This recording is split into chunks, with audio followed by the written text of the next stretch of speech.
El tema que vamos a desarrollar en esta ocasión es biosíntesis de proteínas. Y en particular, los contenidos de los cuales vamos a hablar son los que figuran en esta diapositiva y que corresponden al programa de la asignatura. La bibliografía es la general de la materia. Yo soy Silvana Boggio y cualquier duda que tengan pueden consultármela por mail o a través de la comunidad virtual. La síntesis de una proteína es generalmente la última etapa de las rutas de información biológica. En la diapositiva justamente les estoy recordando el dogma central de la biología, que ilustra cuál es el flujo de esta información. Este dogma fue introducido por Francis Crick en 1958 con muy poca evidencia en aquel momento. Pero hoy día, más que un dogma, se trata de un principio perfectamente establecido. El dogma central de la biología establece que la información genética está contenida en el ADN. Este ADN puede autoduplicarse por un proceso conocido como replicación y de esta manera la información genética puede transmitirse de generación en generación. El ADN a su vez se puede transcribir en ARN y este ARN puede ser traducido en proteínas que son la mayor parte de las veces el fenómeno evidenciable más común. La comprensión de todos estos procesos que conducen a la síntesis de proteína ha sido uno de los mayores desafíos en bioquímica y constituyen el proceso biosintético más complejo. Para ilustrar la importancia de la síntesis de proteínas, les comento algunos números. La síntesis de proteínas involucra a más de 300 macromoléculas diferentes, entre las que se encuentran un gran número de proteínas ribosómicas, enzimas necesarias para activar el aminoácido, otras enzimas auxiliares y factores proteicos de los procesos de iniciación, elongación y terminación de la síntesis de proteínas, también enzimas adicionales para el procesamiento de las proteínas y los ARN de transferencias y ARN ribosómicos. Todas estas macromoléculas constituyen el 35% del peso seco en el caso de una célula bacteriana. Pero es notorio que a pesar de esta complejidad, la síntesis de proteína es muy rápida. Se dieron 3 hallazgos muy importantes que contribuyeron a dilucidar el mecanismo de la síntesis proteica. En primer lugar, el señor de la figura, Paul Sammelnick, y sus colegas diseñaron un set de experimentos que pretendían investigar en qué parte de las células se sintetizaban las proteínas. Para ello, inyectaron aminoácidos radioactivos en ratas y a diferentes intervalos de tiempos después de la inyección extraían el hígado, lo homogeneizaban y realizaban un fraccionamiento subcelular. Y luego examinaban en qué fracción subcelular se encontraban las proteínas radioactivas. Cuando se dejaron pasar horas o días luego de la inyección de los aminoácidos, todas las fracciones subcelulares contenían las proteínas marcadas. Sin embargo, cuando habían pasado solo unos minutos, la proteína marcada aparecía solo en una fracción que contenía pequeñas partículas de ribonucleoproteína. Estas partículas más tarde fueron llamadas ribosomas. Y en el caso de los animales se pueden observar por microscopía electrónica, como se ven en el extremo superior derecho de la diapositiva. El segundo avance clave fue realizado por el mismo Sammelnick y por Hoagland, que encontraron que los aminoácidos, al ser incubados con ATP y con la fracción citosólica de las células hepáticas, se unían a un ARN soluble y termoestable del tipo del que había sido descubierto y caracterizado anteriormente por Robert Holley. Este ARN fue luego llamado ARN de transferencia. Y a la enzima que catalizaba este proceso se la llamó aminoacil ARNT sintetasa. El tercer avance fue el resultado del razonamiento de Crick acerca de cómo la información genética, codificada en el lenguaje de 4 letras de las bases de los ácidos nucleicos, podría traducirse en el lenguaje de las 20 letras correspondientes a los aminoácidos de las proteínas. Crick postuló que un pequeño ácido nucleico, tal vez un ARN, podría cumplir este rol, un rol de adaptador, tal que una parte de la molécula se une a un aminoácido específico y otra parte reconoce la secuencia de nucleótidos que codifica ese aminoácido en un ARN mensajero. Esta idea fue pronto verificada. Es decir, entonces, que el adaptador de ARNT traduce la secuencia de nucleótidos de un ARN mensajero en la secuencia de aminoácidos de un polipéptido. Y por esto, al proceso general de la síntesis de las proteínas, guiada por ARN mensajero, se la conoce como traducción. En 1958, Crick propuso la hipótesis de la secuencia, que dice que existe una relación entre la ordenación lineal de los nucleótidos en el ADN y la ordenación lineal de los aminoácidos en los polipéptidos. Esta hipótesis fue aceptada por la comunidad científica y generó dos preguntas. Una de ellas es acerca de cuál es el código genético, es decir, el código que permite pasar de la secuencia de nucleótidos en el ADN a la secuencia de aminoácidos en las proteínas. Y la otra pregunta se refiere a cómo se da el proceso de síntesis a partir del cual la secuencia de ADN termina convirtiéndose o conduce la síntesis de una estructura química de proteína. Veamos cuáles son las características del código genético. El código genético está organizado en tripletes o codones. Esto quiere decir que cada 3 nucleótidos determinan un aminoácido. Esta organización en tripletes fue propuesta por Gamow en 1955 y luego fue fehacientemente comprobada, y deriva de cálculos probabilísticos. Si una base de las 4 presentes en el ADN codificaran para un aminoácido, es decir, si la letra del código genético estuviera compuesta por una única base, solo se podría codificar para 4 aminoácidos. En cambio, si fueran 2 las bases que constituyen cada letra, habría que calcular las permutaciones de 4 tomadas de 2 y esto nos da 16 posibles letras, también insuficiente para codificar los 20 aminoácidos presentes en las proteínas. Si se consideran 3 bases por cada letra que codifica a los distintos aminoácidos, el cálculo da 64 letras posibles para codificar a los 20 aminoácidos de las proteínas. De esta manera, también podemos observar que cada aminoácido está codificado o puede estar codificado por más de un triplete, y este tipo de código se lo conoce como código degenerado. En esta tabla se puede observar la degeneración del código y se puede ver que el número de codones que codifica para cada aminoácido es variable, o sea, la degeneración es variable. Y es así que hay casos como el de la metionina, en el que un solo codón codifica para ella, y otros como arginina, leucina y serina, que son codificados por 6 aminoácidos.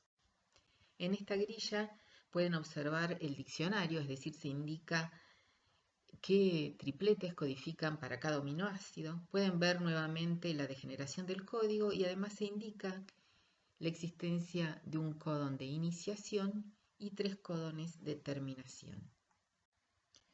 Además, en esta grilla podemos ver que cuando varios codones diferentes especifican para un aminoácido, la diferencia entre ellos suele estar en la tercera posición, o sea, en el extremo 3'.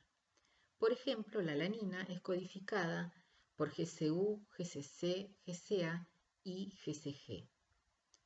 Es así que los codones para la mayoría de los aminoácidos pueden ser simbolizados por las letras correspondientes a las dos primeras bases, X e Y en la diapositiva, y A y G o U y C como subíndices y supraíndices.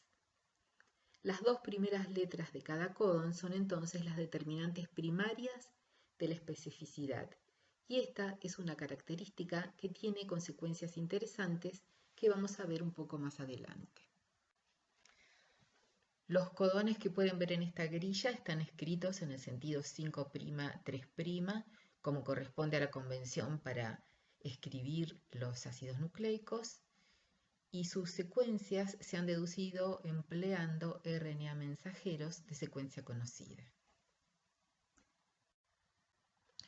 Otra característica del código genético es que un nucleótido forma parte de un único triplete y por consiguiente el código genético no presenta superposiciones. Por lo tanto, el código genético es no solapado. Esto fue comprobado por Whitman en 1962.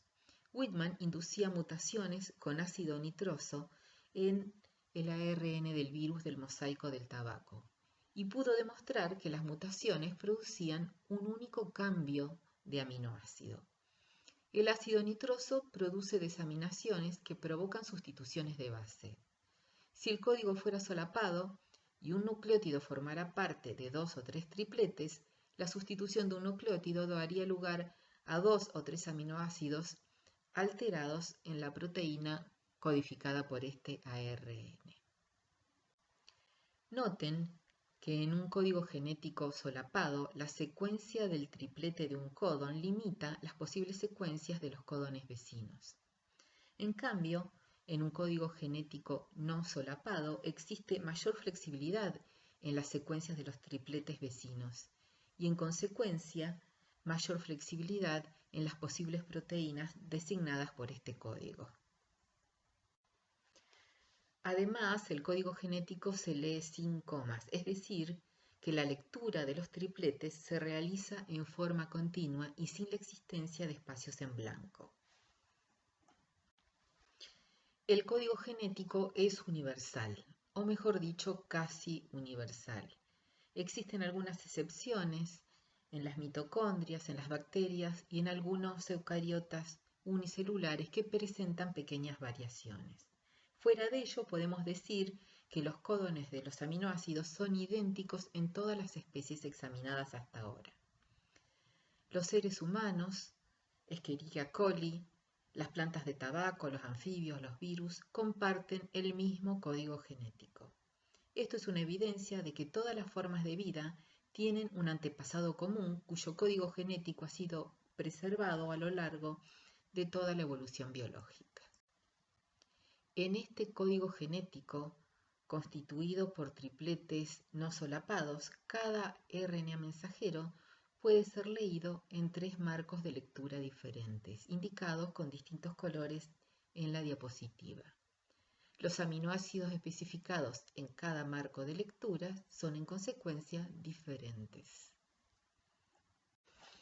El apareamiento de bases de un codón de un ARN mensajero con el ARN de transferencia se da en una secuencia de 3 bases del ARN de transferencia llamado anticodón.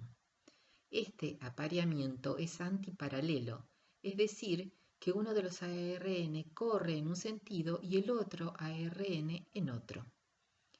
La primera base del codón en el ARN mensajero se aparea con la tercera base del anticodón. Tengan en cuenta que siempre las secuencias de los ácidos nucleicos se leen en el sentido 5', 3'.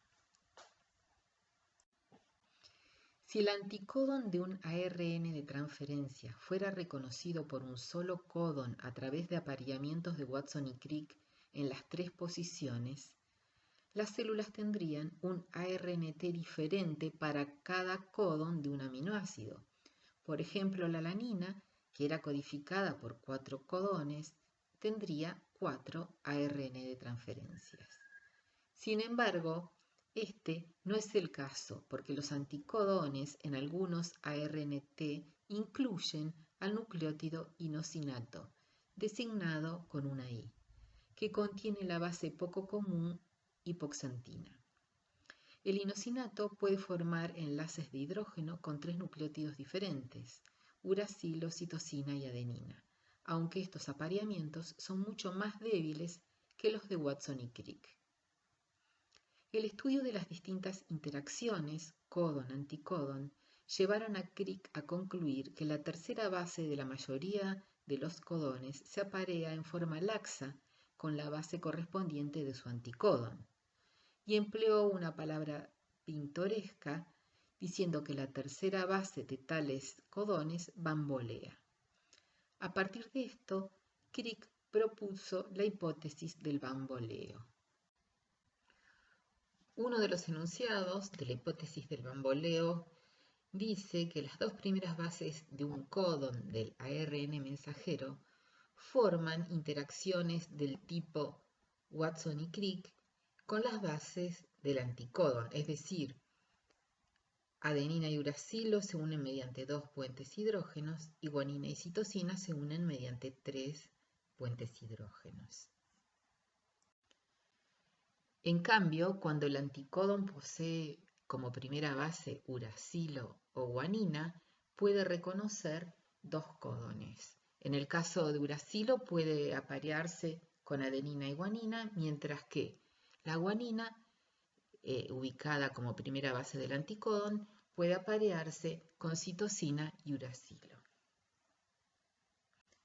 La teoría del bamboleo establece que la primera base del anticódon, que se aparea con la tercera base del códon, determina el número de codones reconocidos por un determinado ARN de transferencia. Es así que cuando la primera base de un anticódon presente en un ARN de transferencia es citosina o adenina, fíjense que en este caso la secuencia del anticódon se lee de derecha a izquierda, es decir, en el sentido convencional 5' 3'. Les decía entonces que cuando la primera base del anticódon es citosina o adenina, va a poder reconocer un único códon. De este modo, los ARN de transferencias con anticódones cuyas primeras bases son citosina o adenina van a reconocer un único códon del ARN mensajero. Cuando la primera base del anticódon presente en el ARN de transferencia es una inosina, va a poder aparearse con adenina, uracilo y citosina. De esta manera, un único ARN de transferencia es capaz de reconocer 3 códones presentes en el ARN mensajero. Otro de los enunciados de la hipótesis del bamboleo dice que cuando un aminoácido es especificado por varios codones diferentes y la diferencia reside en cualquiera de las 2 primeras bases, que como ustedes recuerdan se unen mediante interacciones fuertes de Watson y Crick, el aminoácido requiere ARN de transferencias distintos. Y el último enunciado establece que para traducir los 61 codones, aquí se están restando los 3 codones de stop, se requieren un mínimo de 32 ARN de transferencias, 31 para codificar a los aminoácidos y 1 para el inicio. El hecho de que la tercera base del códon se combine más libremente con su base correspondiente en el anticódon permite una disociación rápida del ARN de transferencia de su códon presente en el ARN mensajero durante el proceso de síntesis de proteínas. Si las 3 bases de un códon se aparearan mediante interacciones de Watson y Crick con las 3 bases del anticódon, los ARN de transferencia se disociarían lentamente y esto limitaría severamente la velocidad de síntesis de las proteínas. Es así que las interacciones códon-anticódon equilibran los requerimientos de precisión y velocidad.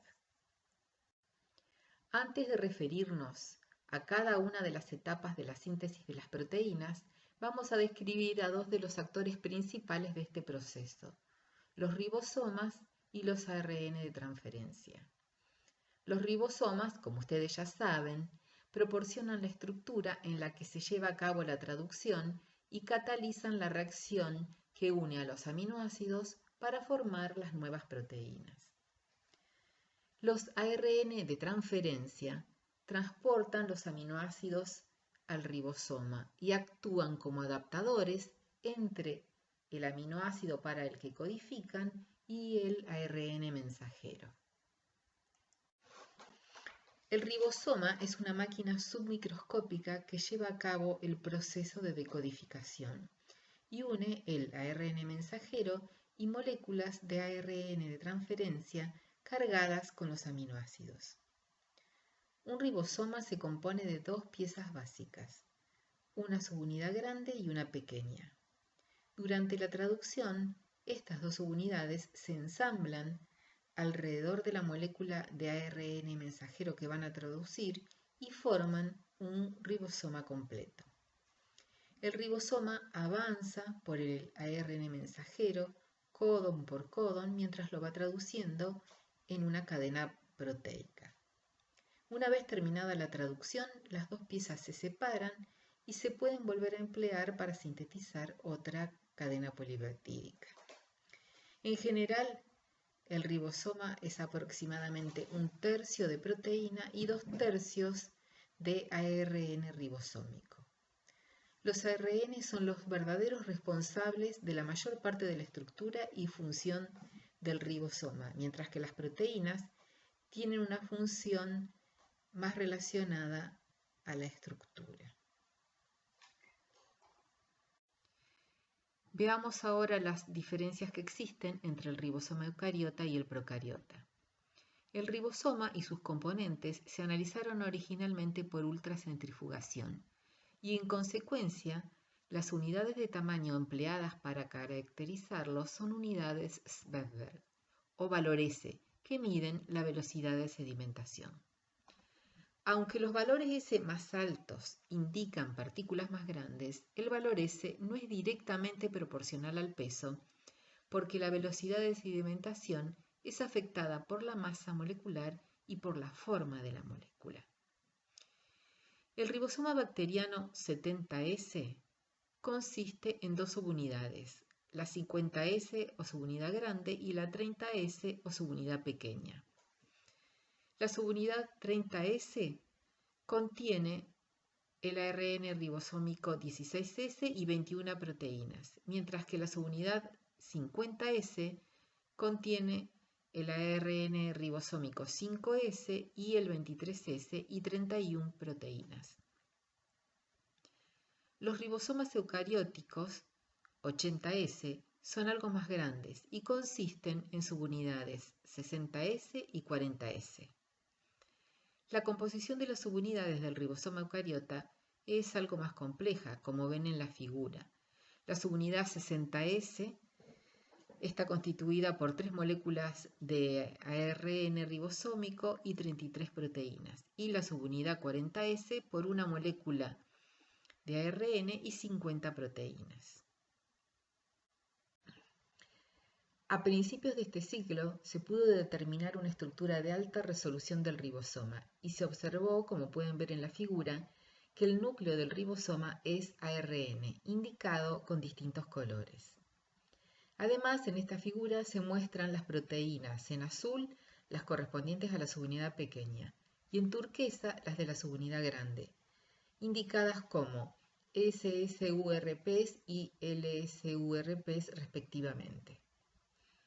Estas proteínas se hallan decorando el ribosoma y se hallan alejadas del sitio activo o hendidura, lo que implica que el ARN del ribosoma posee una función catalítica, es decir, se trata de una ribosima.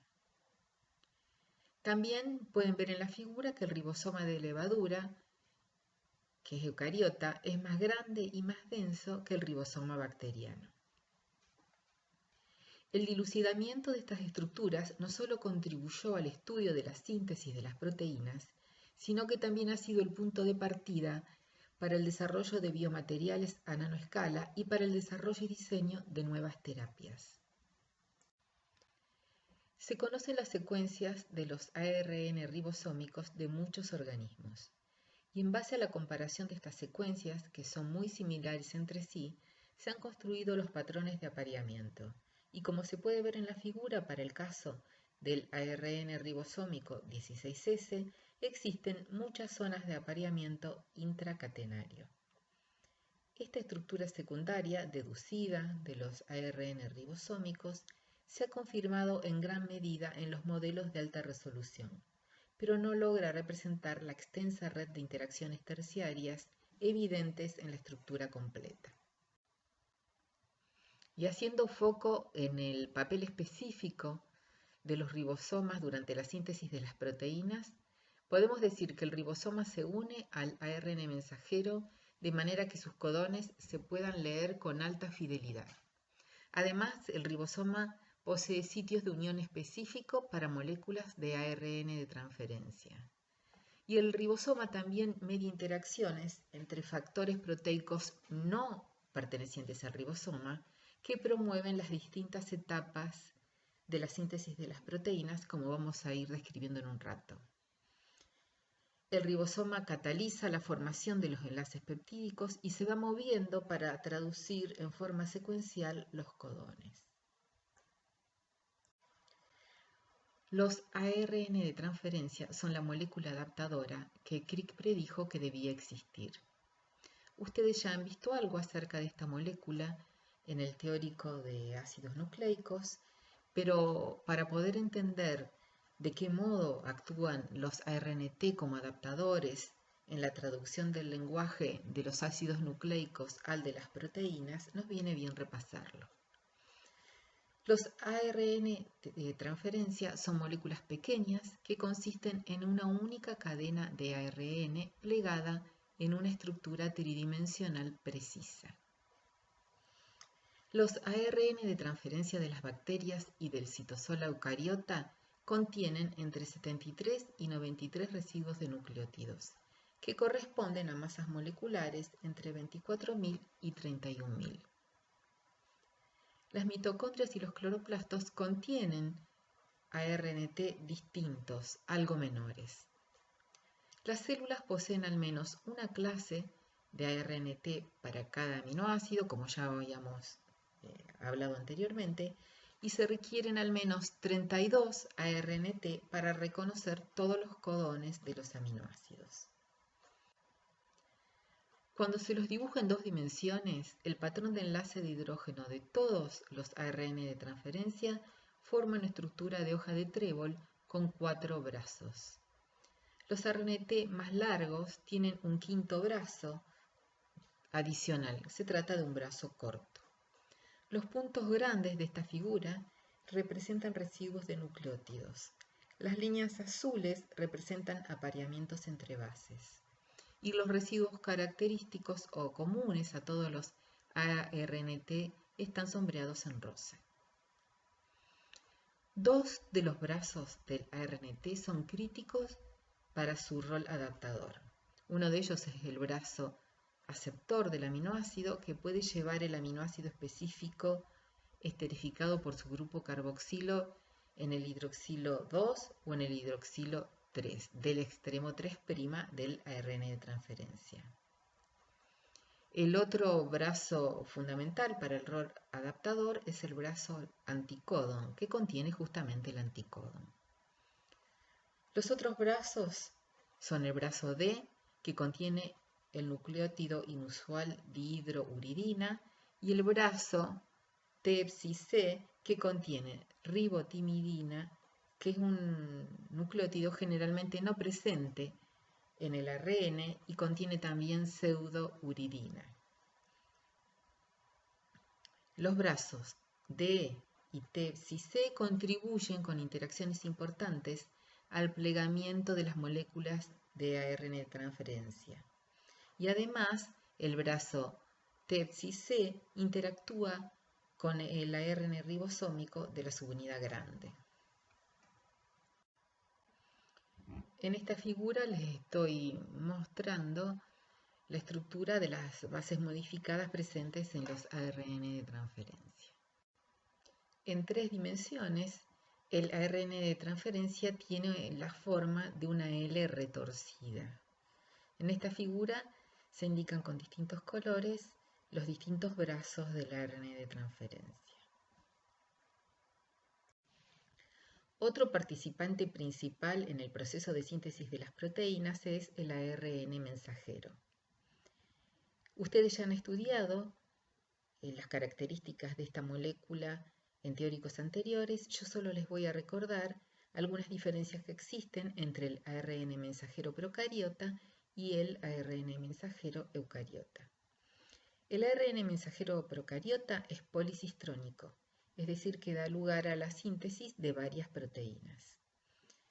Este ARN mensajero procariota es sintetizado y traducido directamente, sin ningún procesamiento intermedio, mientras que el ARN mensajero eucariota es monocistrónico, es decir, que da lugar a la síntesis de una sola proteína, se sintetiza y se madura. Durante el proceso de maduración se eliminan intrones, se le adiciona en el extremo 5' un capuchón de 7-metilguanosina y en el extremo 3' es poliadenilado.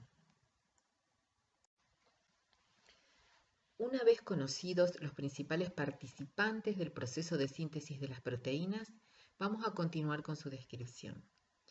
La síntesis de las proteínas se da en 5 etapas. En primer lugar, los aminoácidos se activan. Los aminoácidos son activados por las aminoacil-ARNT sintetasas, enzimas específicas del citosol. Estas enzimas catalizan la formación de los aminoacil-ARNTs con hidrólisis simultánea de ATP, AMP y pirofosfato. La etapa de iniciación de la síntesis de las proteínas implica la formación del complejo de iniciación entre la subunidad ribosómica menor, el ARN mensajero, GTP, formilmetionina ARNT o metionina ARNT, dependiendo de si se trata de una síntesis de proteínas en eucariotas o en procariotas. Además, el complejo de iniciación contiene factores de iniciación y la subunidad mayor. Durante la elongación, el ribosoma se va moviendo a lo largo del ARN mensajero y se van adicionando los aminoácidos de acuerdo a la secuencia codificada en el mismo. En esta etapa son necesarios GTP y factores de elongación. Después de muchos ciclos de elongación, la síntesis del polipéptido se termina con la colaboración de factores de liberación.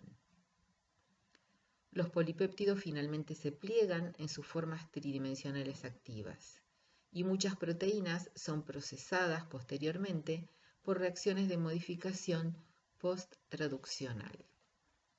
Después de esta visión general del proceso de síntesis de proteínas, vamos a ir viendo en detalles una por una estas etapas.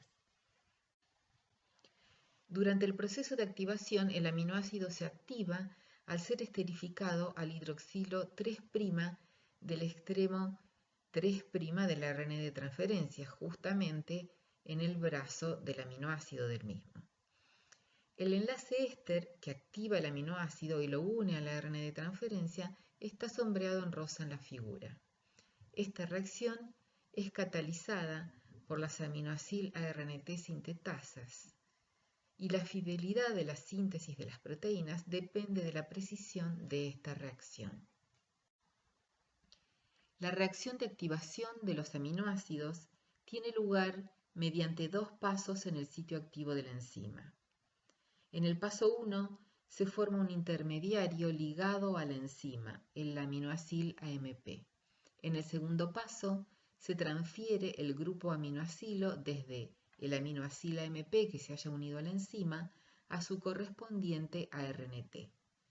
El curso de este segundo paso depende de la clase a la que pertenece la enzima.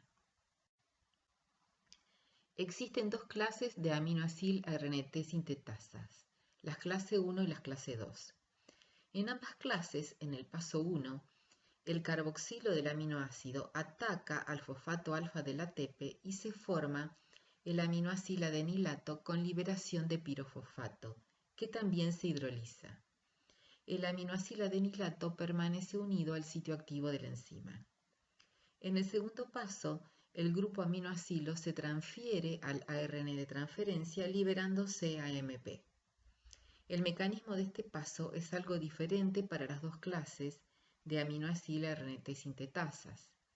En el caso de las enzimas clase 1, el grupo aminoacilo se transfiere inicialmente al grupo hidroxilo 2' del extremo 3' del ARN de transferencia. Sería el paso 2A de la figura. Y luego se transfiere al grupo hidroxilo 3' mediante una reacción de transesterificación. Para las enzimas de clase 2, el grupo aminoacilo se transfiere directamente al grupo hidroxilo 3' del adenilato del extremo 3' del ARN de transferencia.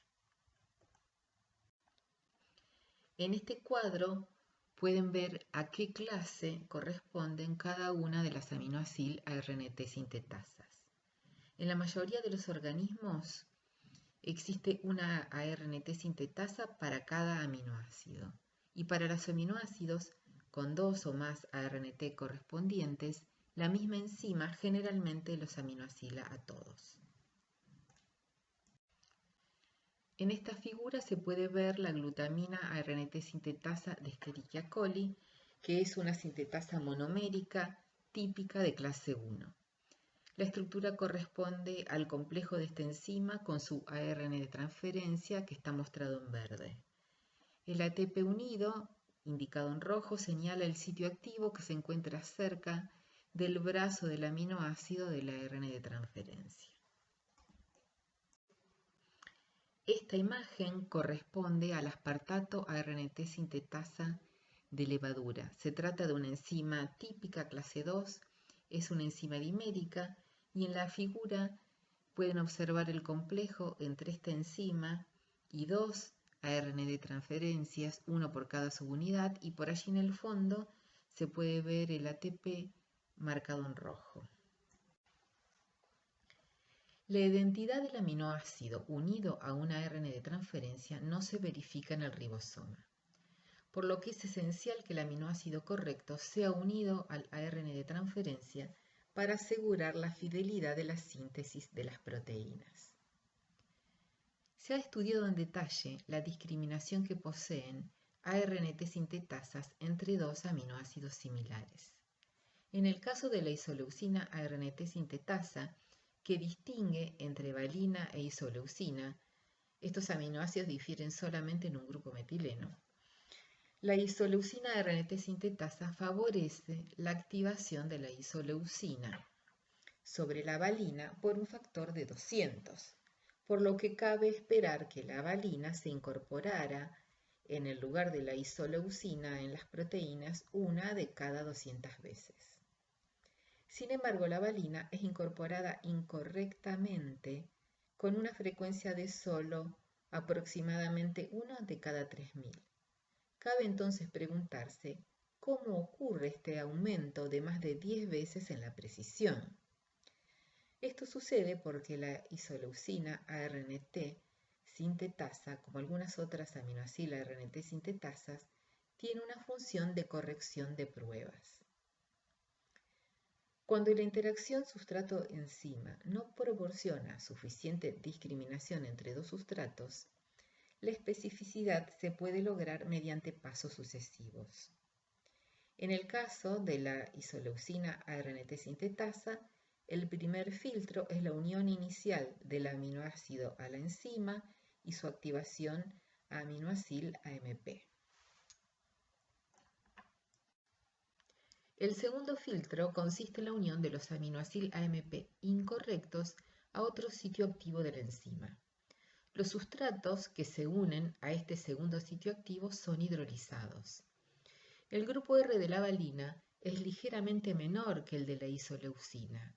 Así, el adenilato valina AMP encaja en el sitio hidrolítico de corrección de pruebas de la isoleucina ARNT sintetasa, pero no la isoleucina AMP. De esta forma, la valina AMP se hidroliza a valina y AMP en el sitio activo de corrección de pruebas y el RNT unido a la sintetasa no es aminoacilado con el aminoácido incorrecto.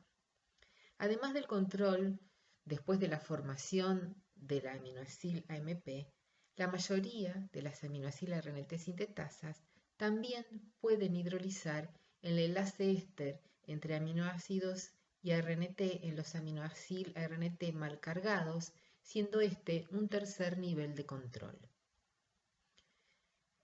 Las pocas aminoacil RNT sintetasas que activan aminoácidos sin análogos estructurales, como por ejemplo la cisteína RNT sintetasa, muestran poca o ninguna actividad correctora de pruebas. En estos casos, el sitio activo de aminoacilación puede discriminar suficientemente entre el sustrato correcto y cualquier otro aminoácido incorrecto. Una aminoacil RNT sintetasa determinada debe ser específica no solo para un solo aminoácido, sino también para un determinado ARN de transferencia. Y esta discriminación es tan importante para la fidelidad de la biosíntesis de las proteínas como la distinción entre los aminoácidos. La interacción entre las aminoacil ARNT sintetasas y los ARNT se ha denominado el segundo código genético y refleja esto su papel crítico en la precisión de la síntesis de las proteínas. La codificación, o sea, las reglas que median esta interacción parecen ser más complejas que las del primer código o del código genético que ya hemos descrito anteriormente. En la figura se muestran los nucleótidos implicados en el reconocimiento de algunos aminoacil RNT sintetasas. Los nucleótidos que se conservan en todos los RNT obviamente no pueden utilizarse para esta discriminación.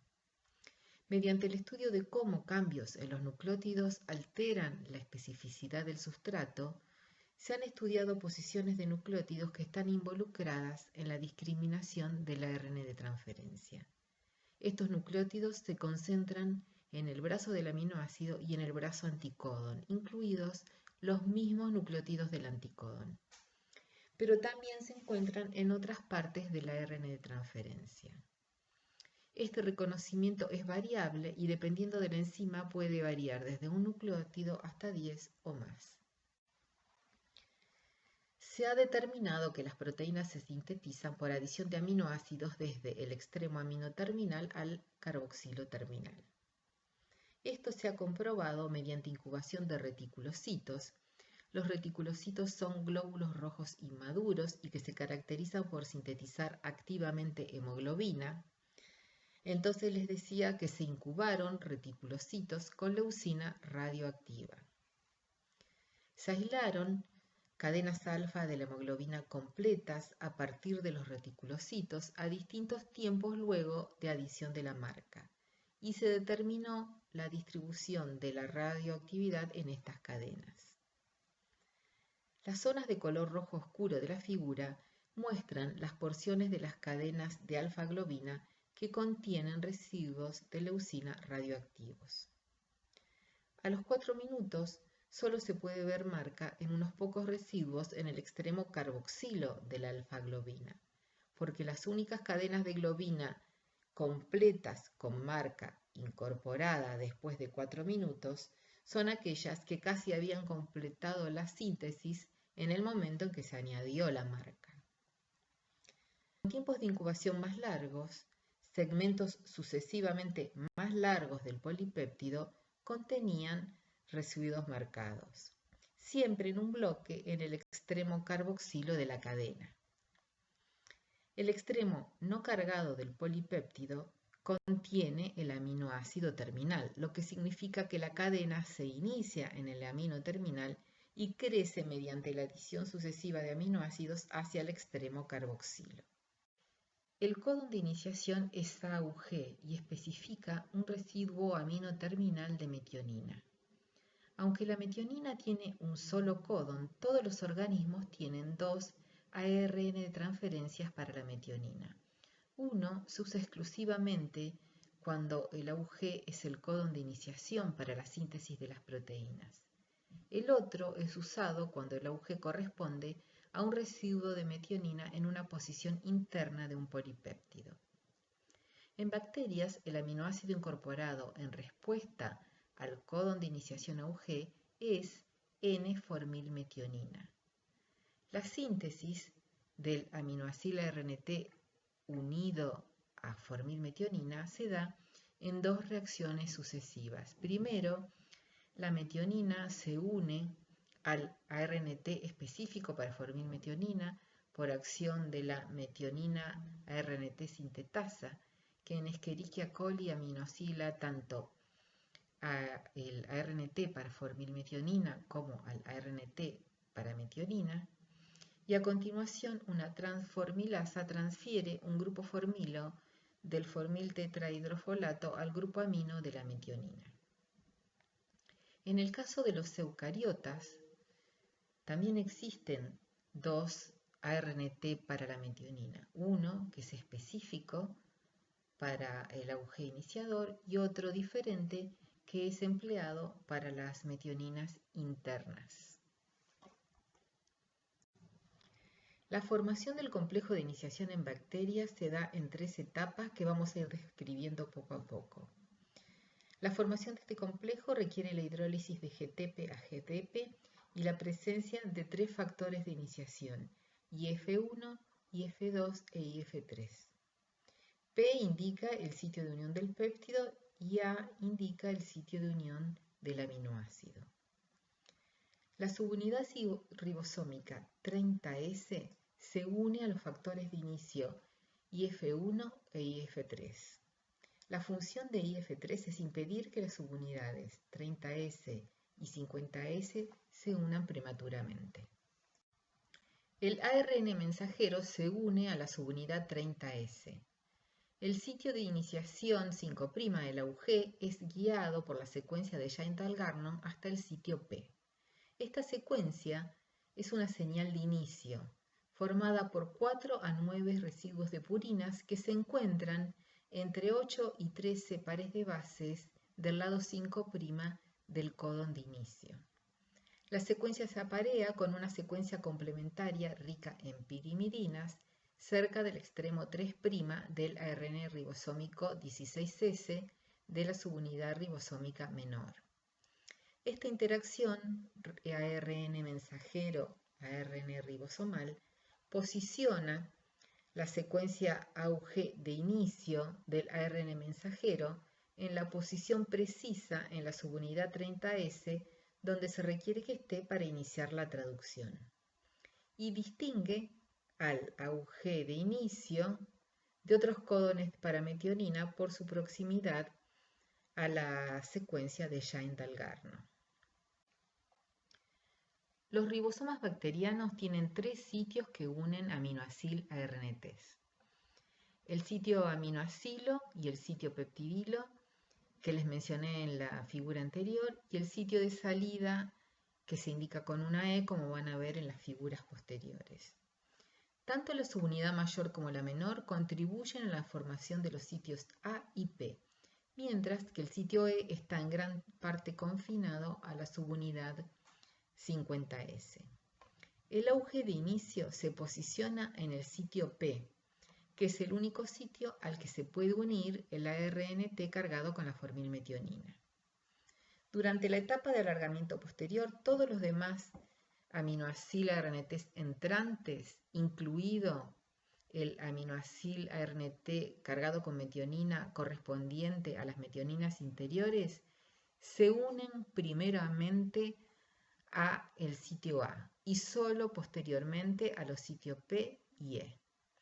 El sitio E es el sitio por el cual salen los ARNT no cargados durante el alargamiento y el factor F1 se une al sitio A y evita la unión de los ARNT en este sitio durante el inicio.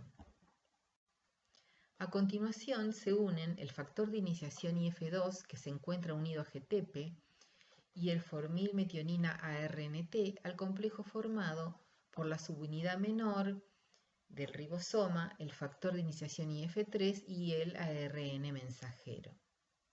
El anticodón del formilmetionina ARNT se aparea correctamente con el codón de inicio del ARN mensajero.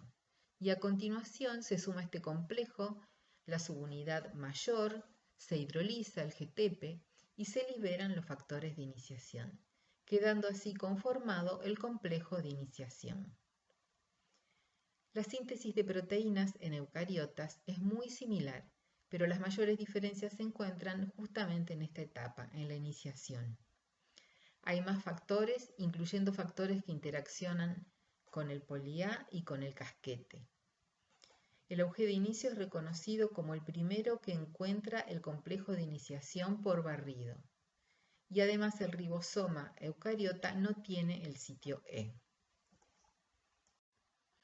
La etapa de elongación de la síntesis de las proteínas se da a través de 3 pasos. En el primer paso, el aminoácido ARNT entrante se une a un complejo entre el factor de elongación TU y el GTP. El complejo aminoácido ARNT-EF-TU-GTP se une ahora al sitio A del complejo de inicio 70S. El GTP se hidroliza y se libera el factor de elongación TU unido a GDP.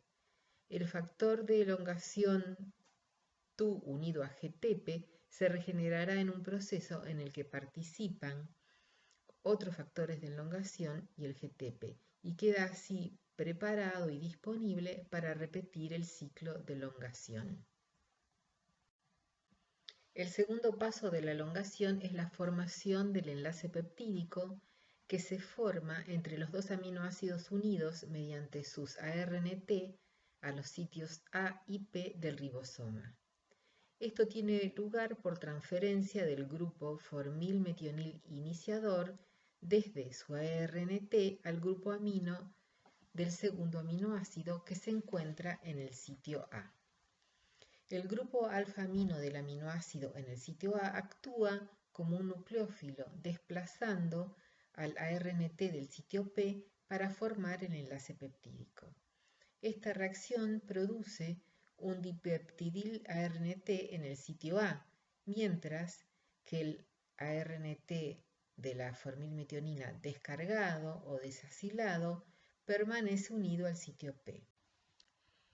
La actividad enzimática que cataliza la formación del enlace peptídico se ha denominado peptidiltransferasa, y se suponía que esta actividad correspondía a una o a varias de las proteínas de la subunidad ribosómica mayor. Ahora se sabe que esta reacción es catalizada por el ARN ribosómico 23S, es decir, que este ARN es una ribosima. Luego de la formación del enlace peptídico, los ARN de transferencia adoptan un modo de unión con elementos de cada uno abarcando 2 sitios de unión en el ribosoma, tal como se muestra en la figura. En el paso final del ciclo de elongación se da la translocación del ribosoma. El ribosoma se mueve un codón hacia el extremo 3' del ARN mensajero. Este movimiento cambia el anticodón del dipeptidil ARNT, que todavía está unido al segundo codón del ARN mensajero, del sitio A al P, y desplaza al ARN de transferencia desacilado del sitio P al sitio E, desde donde se libera en el citosol. El tercer codón del ARN mensajero ahora se encuentra en el sitio A y el segundo codón en el sitio P. El movimiento del ribosoma a lo largo del ARN mensajero requiere el factor de elongación G y la energía proporcionada por la hidrólisis de otra molécula de GTP. Es interesante ver que la estructura del factor de elongación G imita la estructura del complejo entre el factor de elongación TU y el ARNT. En la figura se pueden ver estos dos complejos. A la izquierda el complejo entre el factor de elongación TU y el ARNT con el ARNT en verde, y a la derecha el complejo formado entre el factor de elongación G y el GDP en rojo. En esta estructura se muestra en gris el extremo carboxilo terminal del factor de elongación G que imita, tanto en forma como en densidad de carga, el brazo anticodón del ARN de transferencia. Esta similitud es la que le permitiría al factor de elongación G unirse al sitio A y desplazar al peptidil ARNT. Respecto del proceso de elongación, me resta comentarles que este proceso en eucariotas es muy similar. Existen también 3 factores de elongación con funciones análogas y no hay sitio E, y los ARN de transferencia se descargan directamente desde el sitio P. La elongación continúa hasta que el ribosoma agrega el último aminoácido codificado por el ARN mensajero, y la terminación se da cuando se presenta uno de los 3 codones de terminación, UAA, UAG o UGA, y ocupa el sitio A. En bacterias participan 3 factores de terminación o liberación, las proteínas RF1, RF2 y RF3. Los factores RF1 y RF2 contribuyen a la hidrólisis del último enlace entre la proteína que se acaba de sintetizar y el ARN de transferencia, y también contribuyen a la liberación del polipéptido libre y del último ARNT, que se encuentra ahora sin carga en el sitio P. RF1 reconoce los codones de terminación UAG y UAA, y RF2 reconoce a UGA y UAA. Cuando estos factores se unen a un codón de terminación, inducen a la peptidiltransferasa a transferir el polipéptido en crecimiento a una molécula de agua en lugar de a otro aminoácido. Los factores de liberación tienen dominios que parecen imitar la estructura del ARNT, del mismo modo que sucedía entre los factores de elongación EFG y el EF2 acomplejado con el ARN de transferencia. La función específica del RF3 sería la de liberar las subunidades ribosómicas, quedando entonces ahora las subunidades mayor y menor listas para comenzar un nuevo ciclo de síntesis de proteínas. En eucariotas hay un único factor de terminación, el ERF, que reconoce los 3 codones. Quisiera comentarles algunas cuestiones acerca de la síntesis de las proteínas. Una de ellas es que la síntesis de proteínas posee un sistema de corrección de pruebas que se da durante la fase de elongación en el ribosoma y que verifica la identidad del ARN de transferencia, pero no la del aminoácido unido a él. Esto se da porque los complejos del factor elongación TU con el GTP y del factor elongación TU con el GDP existen por unos pocos milisegundos antes de disociarse. Y en estos 2 intervalos de tiempo se generan oportunidades para que el codón y el anticodón interaccionen y los aminoácidos RNT incorrectos se disocien del sitio A durante uno de esos periodos. Otra cuestión a tener presente cuando se piensa en la síntesis de unas proteínas es que este es un proceso con un elevado costo energético. La síntesis de una proteína en forma fiel de acuerdo a la información especificada en su ARN mensajero requieren, como les dije, mucha energía. La formación de cada aminoácido ARNT utiliza 2 grupos fosfatos de alta energía.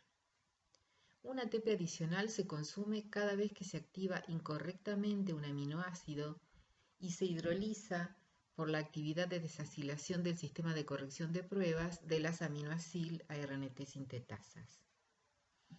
Además, un GTP se hidroliza a GDP y fosfato durante el primer paso de elongación y otro durante la translocación del ARN mensajero. Así, en promedio, se requiere la hidrólisis de más de 4 nucleótidos trifosfato a nucleótidos difosfatos para la formación de cada enlace peptídico de un polipéptido. Se pueden aislar tanto de células eucariotas como de células bacterianas grupos de 10 a 100 ribosomas muy activos en la síntesis de las proteínas. En la micrografía electrónica de la figura se muestra una fibra entre ribosomas adyacentes. A estos grupos de ribosomas se los llama polisomas.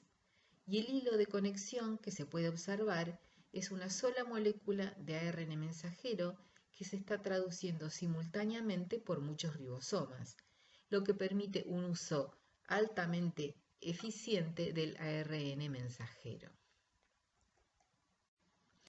Otro aspecto interesante de la síntesis de las proteínas es que en bacterias la transcripción y la traducción se acoplan.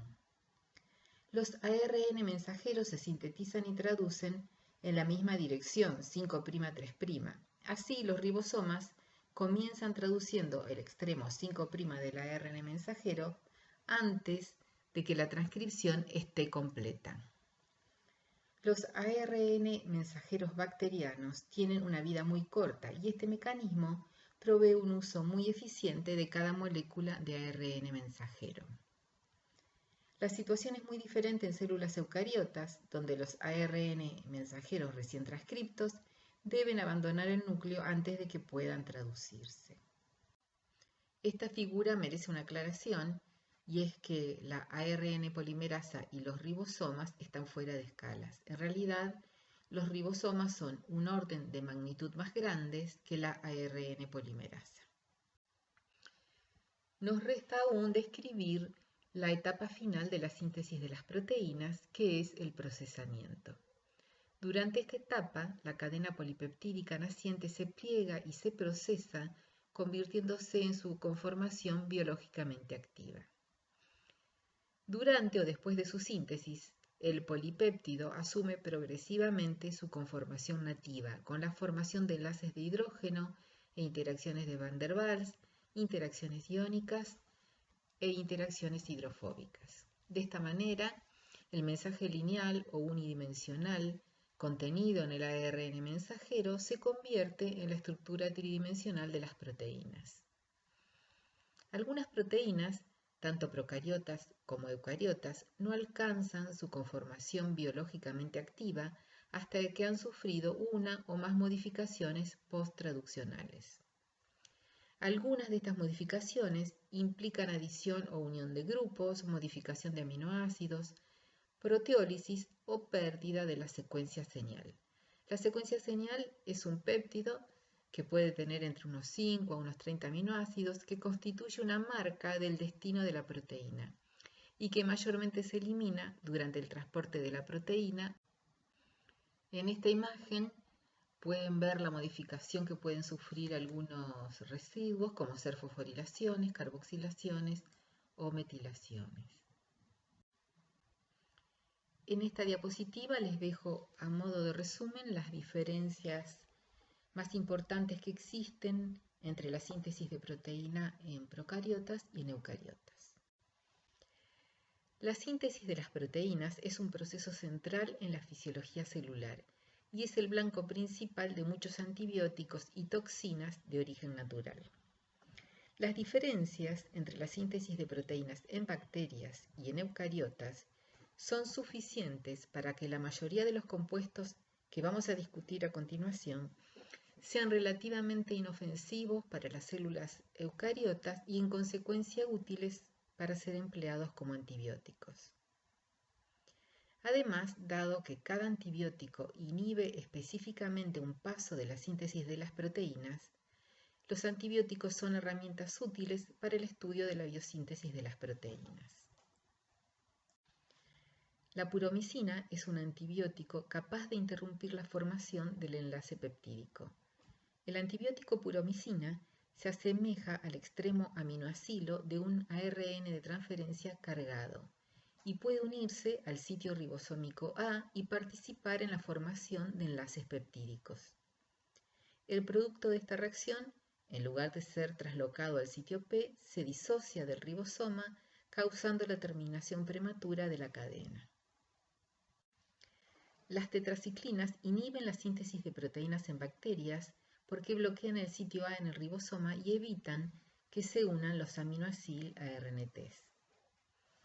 El cloranfenicol inhibe la síntesis de proteínas en bacterias y también la síntesis de proteínas en mitocondrias y cloroplasto, bloqueando la transferencia del peptidilo y no afectan la síntesis de las proteínas citosólicas de los eucariotas.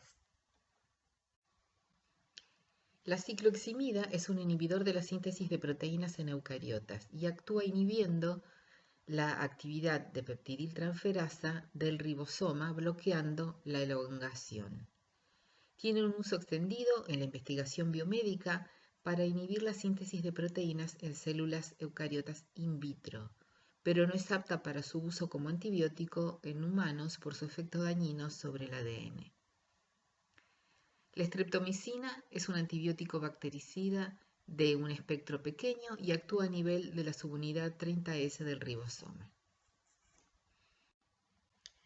También existen algunos inhibidores de la síntesis proteica en humanos y en mamíferos. Uno de ellos es la toxina diftérica, que es producida por el agente productor de la difteria y que afecta el factor de elongación F2 inactivándolo.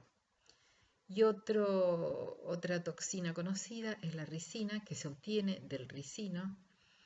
Inactiva la subunidad de 60S de los ribosomas eucariotas porque despurina una adenina específica del ARN 23S. Esta toxina se ha empleado como arma biológica. Antes de terminar esta clase, que espero que sea la última en este formato que ha sido tan incómodo para mí como para ustedes, porque nos priva del contacto persona a persona, les voy a contar una anécdota acerca justamente de la ricina. Me llamó la atención esta cuestión de que la ricina es un arma biológica, hice una búsqueda y vi algunos casos que se relatan en los cuales se usó justamente como arma biológica. Pueden hacerlo ustedes y van a ver que esto ha sucedido no hace tantos años. Pero lo que más me llamó la atención es la planta a partir de la cual se origina la ricina. Se trata del Ricinus communis, que yo conozco como cafeto o como higuerilla y que es una planta que sé que es muy invasiva. La pueden encontrar a veces en terrenos baldíos y en la isla, por ejemplo, hay mucho de esta planta. Pero mi sorpresa fue mucho mayor cuando encontré las fotos de las semillas de la ricina. Y darme cuenta que justamente estas semillas tan vistosas son las que usé para adornar el sombrero que uso para ir a la playa o para ir a la isla. Y a partir de esta anécdota, que a mí me dio un poco de impresión al pensar que estaba llevando a la isla un arma biológica, les quería transmitir una conclusión, y es que cuando uno está estudiando un tema nuevo o cuando está repasando un tema que ya conoce, siempre se pueden encontrar derivaciones interesantes que hacen la tarea mucho menos ardua y que por otro lado nos hacen comprender mucho mejor el mundo en el que vivimos.